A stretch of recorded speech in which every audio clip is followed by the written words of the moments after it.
Hi, this is Christine from Greenbook. Welcome and thank you for joining us for today's webinar brought to us by Hotspex. Today we have Shane Skillen and Jonathan LaGreca, and they're here to talk to us about innovation versus disruption. Have you future-proofed your career? So with that said, let me go over a couple of quick housekeeping items. First, your lines are muted. So typically we would have you put questions in the chat box, but today our speakers would like you to send the questions directly to them. So you can send those to Shane Skillen at hotspex.com. That's SHANE.SKILLEN at hotspex, HOTSPEX.com. So you go ahead and do that for your questions. And then also I want to let you know that we are recording today and you will receive an email within a couple of days with a link to the recording so that you can go back and review it if you like. So with that said, I'm going to go ahead and turn it over to Shane and Jonathan. Hotspex brings you the Innovation versus Disruption webinar, presented by Hotspex CEO Shane Skillen and VP of Growth Jonathan LaGreca. Oh, hi there. I'm Shane Skillen, founder and CEO of Hotspex. I'm joined here today by my colleague, Jonathan LaGreca, who leads growth at Hotspex. He's an amazing individual. We can't be actually in the same place today, but through the miracles of technology, we're going to share some amazing stuff with you, and I hope you find it interesting. I'm also happy to say that Jonathan is one of my best friends, as are several other amazing people that work at Hotspex, and I'm just very lucky to be able to work with such an amazing group of people. Today, we're going to talk about the notion of innovate or die. There's a tremendous amount of disruption coming. Look at the pace of change that's happened. I mean, look at the year 2000. It's been a vertical increase in the explosion of technology. If you look at that a little bit more deeply on how close are computers to replicating human intelligence. And so the forecast is that in the year 2020 here, right where you see that number 3 is, by the way, all these slides are available later if you just ask us, that human consciousness and human intelligence can be replicated by the year 2020, and then all human intelligence can be replicated by the year up at the top there, 2045. So that's going to have interesting impacts for our industry. Here's Fortune saying that technology is going to replace 80% of what doctors do. Then The Economist talks about the probability of different jobs being replaced by artificial intelligence. You look down there at the bottom, you see telemarketers virtually guaranteed to have those replaced by technology. And I think that anything under sort of where those economists are is the danger zone. I think that as insights people, we could be more editors of insights and make meaning of what's going on out there, moving beyond the what to the so what and the now what. More on that after we hear from Jonathan, some of our clients. I'd also like to highlight what Zappy Store is doing. I think they are the catalyst for change the same way that Tesla is changing global automotive. I think Ryan Barry in particular is one of the most amazing individuals that I've ever met, and I'm so happy that he's working in an industry. He was actually speaking at South by Southwest recently. I also want to highlight that I've seen Google Trends presented at client sites now as a complete replacement to brand tracking. And as a result, some interesting things are happening where you see Kantar revenue fell last year by 2%. And as a result, they've actually built their own Zappy Store, which is what they're actually talking about here in this photo. And you see even Nielsen actually saw its revenue fall quite dramatically. So with that, I'm gonna hand it over to Jonathan, who's gonna talk a lot about future proofing, because a lot of change is happening. We want to give you some tips and tools to make sure that you're ready for the change that's coming. Thank you, Shane. So yes, we spoke to many different insight leaders about two things. The first was their ideas around insights innovation, and secondly, their advice on how to future-proof your career. Now, before we share that wisdom with you, very quick disclaimer. Any of the opinions shared by the parties in this webinar are considered to be their own personal opinions and are not to be associated with any specific organizations. So with that, let's get into it. You've probably seen this before. The idea of faster, better, cheaper. The old adage was that you only could pick 2 of these 3, and you'd have to sacrifice the third. But the reality is, in today's world, the expectation is that you need to deliver against all 3 of these. This came up in speaking with several insight leaders, and I'm going to share some of the insight that Michelle Gansley had for us on this specific topic. Michelle Gansley is the Global Gum Insights Leader at Mars Wrigley, and I'm going to pause now just to share her wisdom. Technology is having a massive impact on the insights industry. The massive proliferation in technology and data means that consumers expect more from us. and competitors also have the same access to information as we do now. So it's no longer about having the right insight. It's about how fast we can move on it, or our ability to see consumer needs and solutions even before they can see it. So what I found interesting about Michelle's perspective was this idea of data democratization, the fact that over time, we're all going to have access to many of the same data points and even maybe several of the same insights. So the key to winning is speed. But speed isn't the only aspect of this. We also spoke to Joe Amati, Head of Research, Insights and Marketing Operations at Canada Goose. Joe talked about how it's really hard to balance the idea of fast, quick learning with some of the slower, more in-depth learning that leads to better decisions. Let's hear what Joe had to say on this topic. What scares me most is departments relying more and more on soft learnings.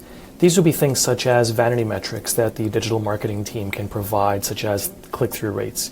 These would also be their review of comment sections, of what people are saying in social media, or of just the confirmation bias that they have when they're walking through the market and see our product. In a lot of cases, they're relying more and more on these because they're quick, they're instantaneous. Even in this era of DIY and behavioral research, proper sound research just takes a long time to do, and they're often impatient for it. What I like about Joe's perspective on this is that, yes, faster and cheaper are both very important, but you can't lose sight of the better as well. We also had the pleasure of speaking with Olga Bernstein, Consumer Insights Manager of Pepsico. Olga took us on a journey of the consumer insights function and talked about how it wasn't so long ago that we spent a lot of our time and energy trying to convince people the value of learning journeys, of testing different concepts, ideas, and advertising. She wonders if today we've gotten to a point where we're over-testing things. She asked the question of, can we even make a decision today without showing some types of numbers from consumer testing?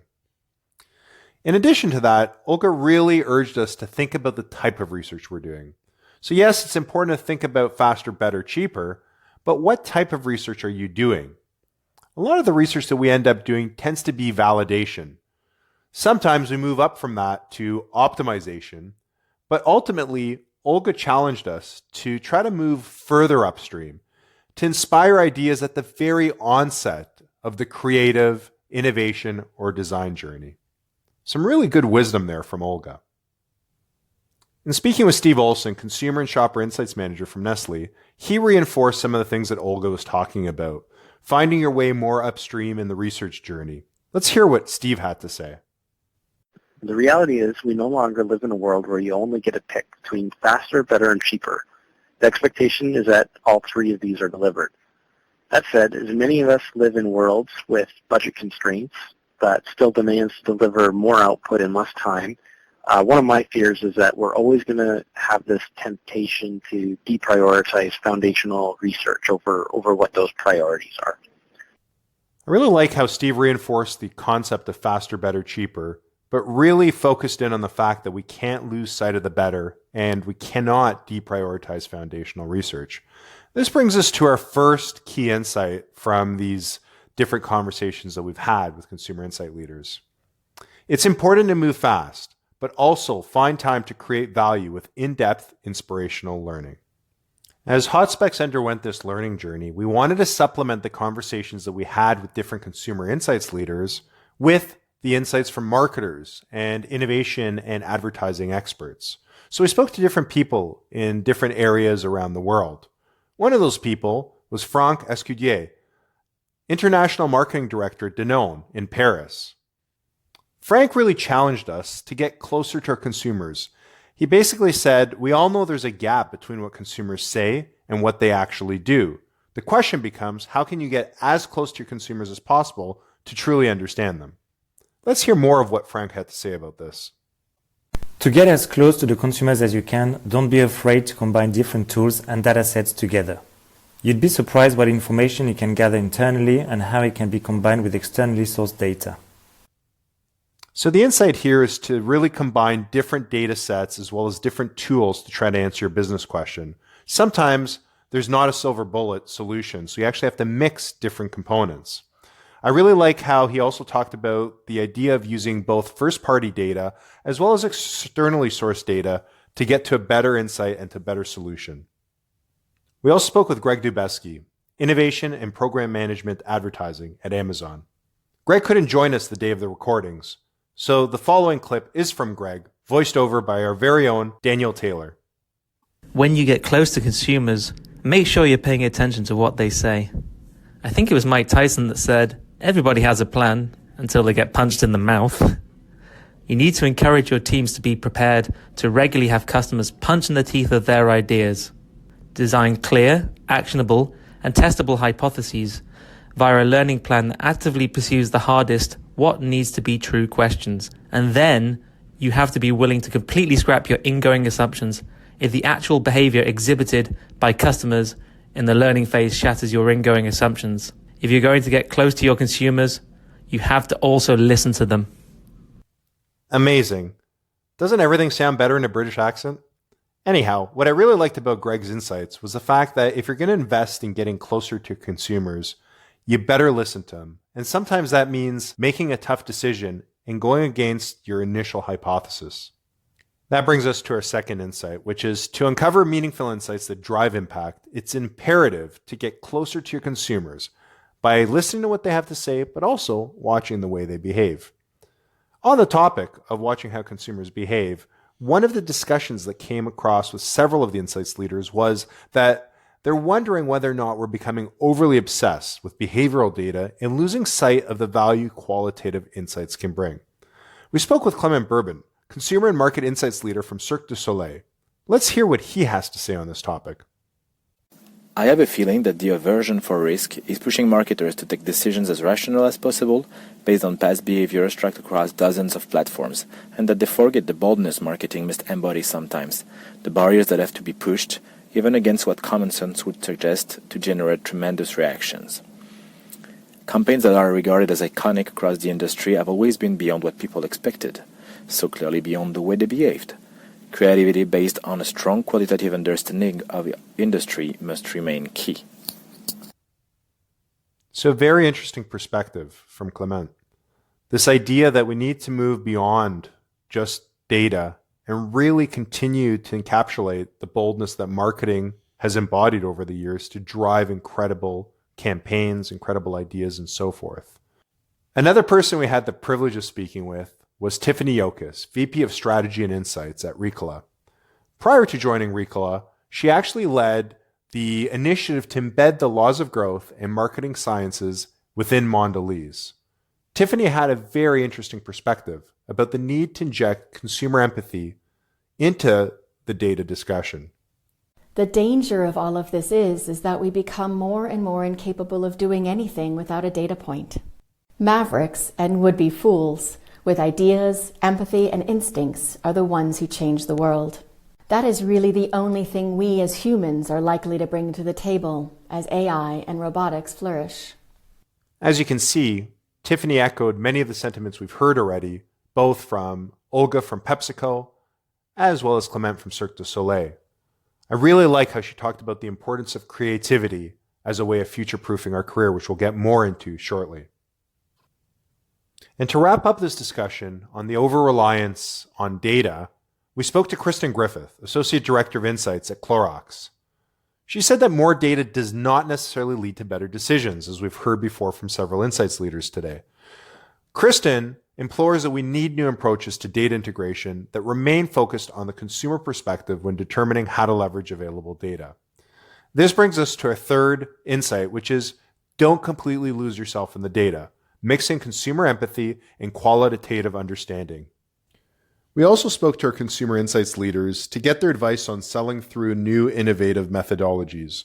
This advice is applicable to both vendor partners who are trying to get new innovative insights methodologies into their clients' organizations, but it's also applicable to clients looking for advice on how to better navigate stakeholders when introducing new concepts into their organizations.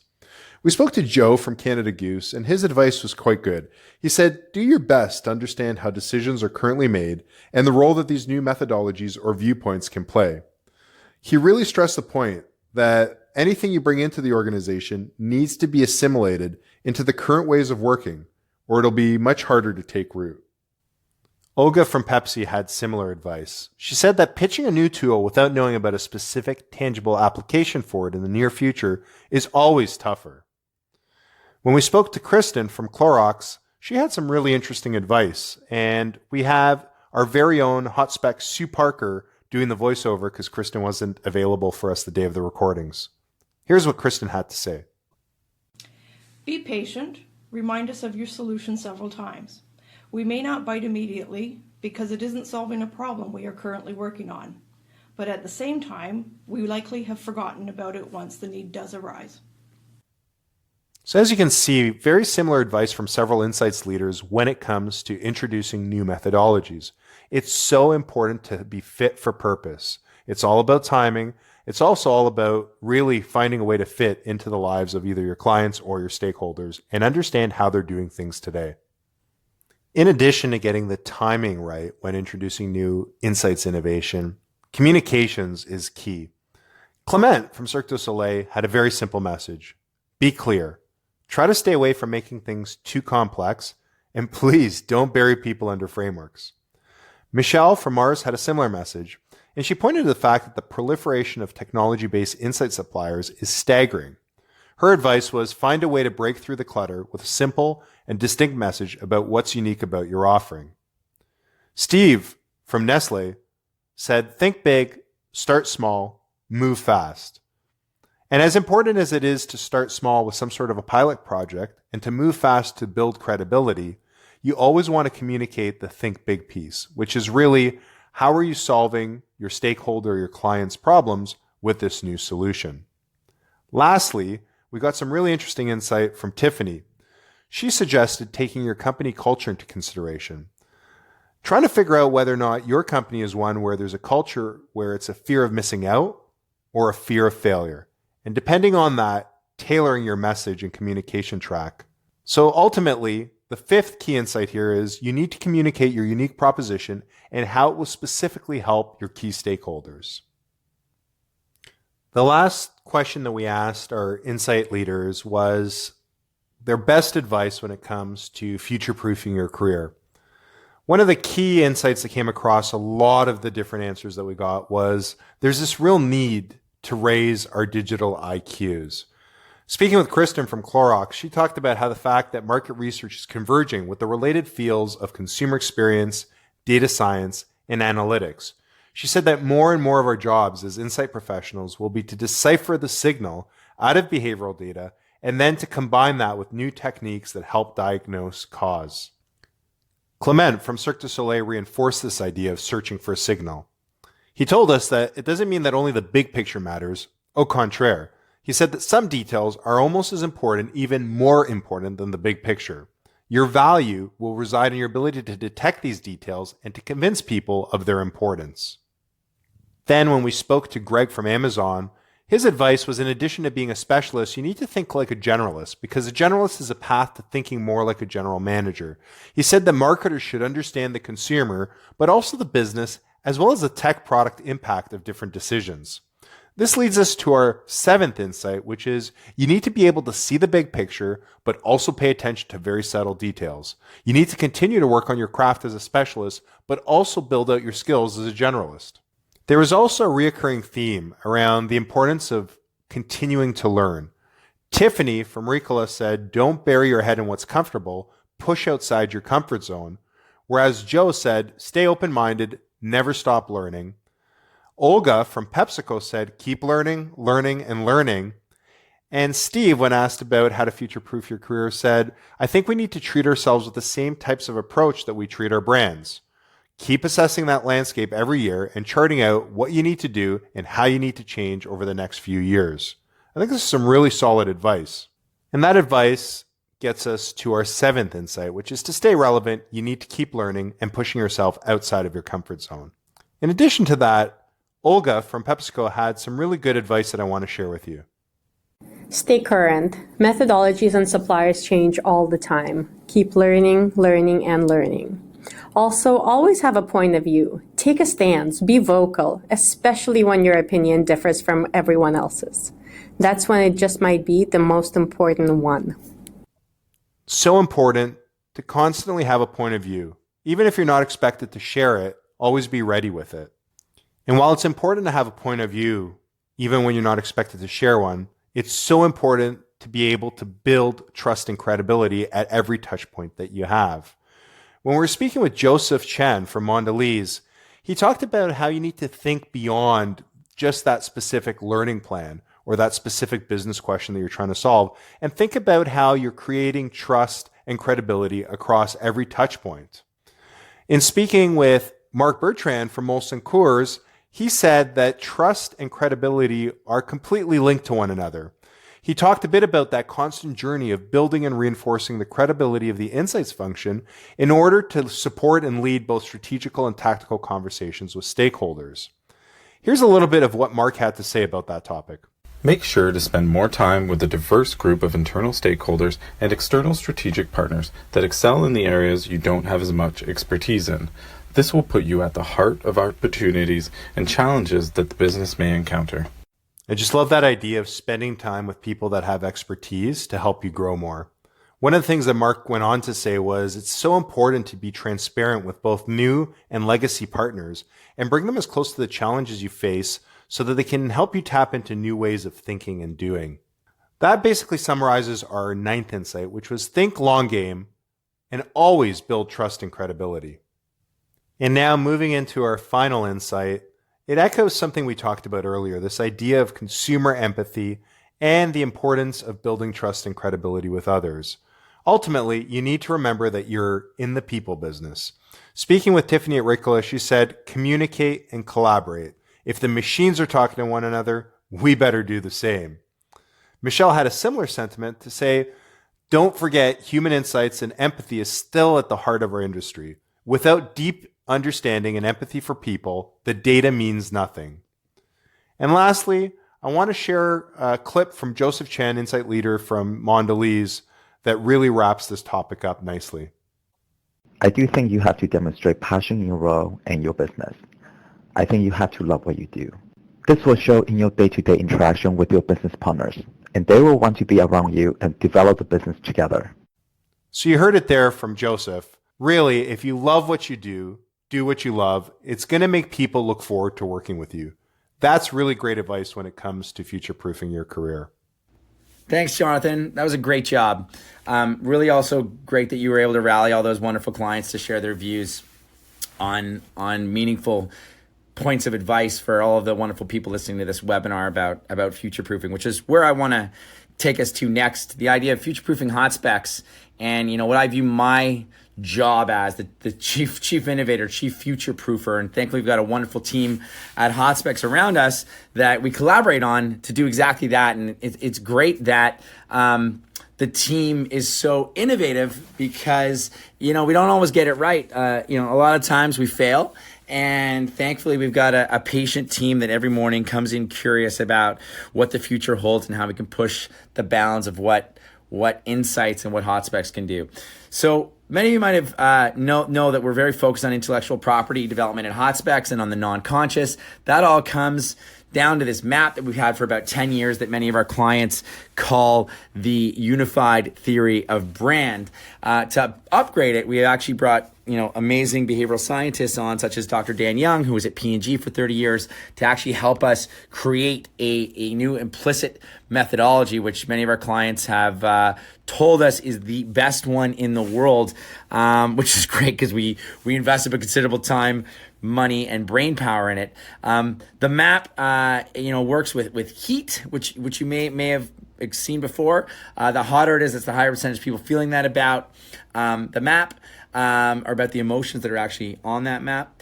And then a new use case that we've just recently deployed is this brand fit matching score, where we can actually look for coherency between brands and all of the things that they put into market through omni-channel marketing and through all their products. So the idea is you can take a brand and you can match it to athletes, Instagrams, commercials, shoes, and shirts. And then on the next slide here, you can see how the scores generate between a comparison between brand maps and stimuli maps. Here's an athlete matching to a leading athletic brand with a 55 score. You see Spieth's got a little bit better, 73 score. Tom Brady, controversial individual. Not everybody loves him. Could be the greatest ever, but sometimes people don't like that in America. And I would say that this methodology actually allowed our clients to actually see that insight. Then you see a very good match for the specific athletic brand here in Michael Phelps. So new ways to use the map is something that we're laser focused on, and we've got about 20 different applications right now, and we're working on 10 different ones. But any given quarter, we're always looking to find new applications for the map. On that note, we're always looking for ways to ingest data now, and we've just created a new platform where we're actually going to be ingesting credit and debit card transactional data from an opt-in panel where they're totally aware that we're doing that, but we're going to be able to capture billions of credit and debit card transactions that we can start to mine and understand through machine learning and bring that to marry with our primary research data to understand interesting new patterns and pathways and opportunities to grow brands. The next point I want to make is about developing client empathy. And, to do that, we thought the best thing we could do was launch our own product. And so we did. We launched a male grooming product. It's a pomade. It's now for sale on Amazon. And to launch it, we had to partner with a stylist that I've actually been known for 18 years. And I'm very proud to say he's been doing my hair for 18 years. And he's awesome. But he didn't know much about product, positioning, packaging, media, advertising, and then retailing on Amazon. And so we've had to learn all that with him. And it's been great because now we understand what our clients go through, thinking about how to commercialize and launch things. And we've taken those learnings and embedded them back across our organization. And now as an organization, we now understand and have more empathy to what our clients go through day in and day out. Next point I want to make is to look for new ways to add value where big budgets live. So we tried to figure out what can we do with our map where there's huge budgets, and we couldn't find a bigger budget than the global media budget, which is $2.4 trillion, says the Harvard Business Review. And so last year we bought a media company, Wave Digital, and these folks are amazing. They've come in and had a major impact on our culture and on our product. We're now actually deploying media actively through a partnership with Google to dozens of clients using something called cognitive media targeting, which uses our map to decode how the whole internet, so all video content and all web content that Google crawls, how that makes people feel. It's all been ingested into our map using Google's machine learning, and then we can actually map back ads and brands to content that's in the same space. So we create mood matching with media to boost media efficiency, and we call it cognitive media targeting. We started to win several awards as a result of that, and our clients are very happy because there's nothing better than return on ad spend. The amazing altruistic angle to that is that now we're actually making advertising more palatable for people. People do not like ads. In the age of Netflix and ad blockers, people just don't want to see ads. If you can align the mood that they're in with the content they're watching with an ad that they see, it's less off-putting and less jarring. And actually the whole viewing experience is better and they're more accepting of ads. And we know this to be true because we can see skip rates drop very, very significantly when we create that match. The next point I want to make is about automation. I talked before about Zappy Store, which is an amazing company. I think that is going to have a significant impact to a lot of different things in the market. Kantar has also launched its own Zappy Store. We now are launching our own Zappy Store. We've actually launched one of these for the largest bank and largest brand and largest organization in all of Canada called RBC, which is an amazing client of ours doing amazing things. I mean, you want to look at an organization that's truly looking to future-proof themselves. I find none better than RBC, where they've created a whole group called Ventures, which goes beyond banking. So we've given them a toolkit where they can just, in an automated way, start to test things like partnerships and advertising and different images and concepts. Our Hotspex twist on it to always use our map, because we put our map into everything we do, is are these ideas coherent with the brand? There can be very good ideas, but they could be off-brand, and if they go into market, they can actually confuse people what that brand's all about. The best brands in the world, and I think Apple does a better job of this than any other brand, are coherent across all touch points. So no matter where you bump into a brand, it makes you feel exactly the same way. Next point I want to make is about developing thought leadership. And Jonathan and I have partnered amazingly on this. And Esther Vlessing at Hotspex is also helping out with this quite a bit. We've started to talk to CMOs about a number of things, largely focused on what keeps them awake at night. What that creates for us is a great deal of relevance, because we now understand what the primary focus of any marketing department is at the clients we work with and clients in general, because we're figuring out what's keeping CMOs awake at night. And so it's created this amazing content that we can share back. And Jonathan writes a lot about this. I highly suggest you follow him on LinkedIn. His content is just amazing. It's intelligent, it's thoughtful, it's entertaining, and it's hugely impactful. So if you want to make sure you know what's going on, I suggest you follow Jonathan, because he has a lot to say, and he's very, very close to what's happening in the zeitgeist of marketing. We're actually taking that and extending that into a podcast. So we started to do, actually, it's a video podcast of CMOs. And then the last thing I want to make a point on is, it's really about the people inside Insights organizations, and that can be on the client side, on the vendor side. At Hotspex, we really want to make sure that we're future-proofing our staff's careers. And because everything around the what is getting automated, and it's getting robots are coming for that, the so what, no what, now what can still very much be human. It can be consulting. And so we've asked that all our staff read the McKinsey Mind. I know a bunch of them are almost through it. It's McKinsey, ex-McKinsey consultants unpacking what they do and how they actually do it. And what that will allow you to do when and hopefully if you read this book is to understand is how to think through problems and how to be consultants and actually make sense of that into impactful recommendations that can grow businesses and grow brands. And by doing so, you actually grow yourself and grow your careers. And so with that, I'm going to close. I'd like to thank Jonathan a lot. We couldn't be in the same place today, but I thank him a lot for his contribution to this amazing webinar. He's an amazing individual. We did promise we'd give people Uber Eats coupons. If you attended, we'd love to do that. Simply send me an email, and if Uber Eats is available in your country, we'll send you a coupon. Thank you so much for your time today. I've got a lot of hope in the future of the Insights business, and it's going to have a lot to do with the people that took the time to be curious about what we had to say here today, because it's folks like all of you that are going to be the leaders that make sure that our whole industry is future-proofed. Thank you so much. Have a great day. If there's anything you think myself or Jonathan or anybody at Hotspex can do for you, please don't hesitate to get in touch. If you'd like any of these slides, please email and ask, and I hope we can count on your vote when the grit comes out in just a few weeks. This is a wonderful report, and I think your participation in it is actually important too, because it helps everybody understand what the trends are. Thank you so much. Bye.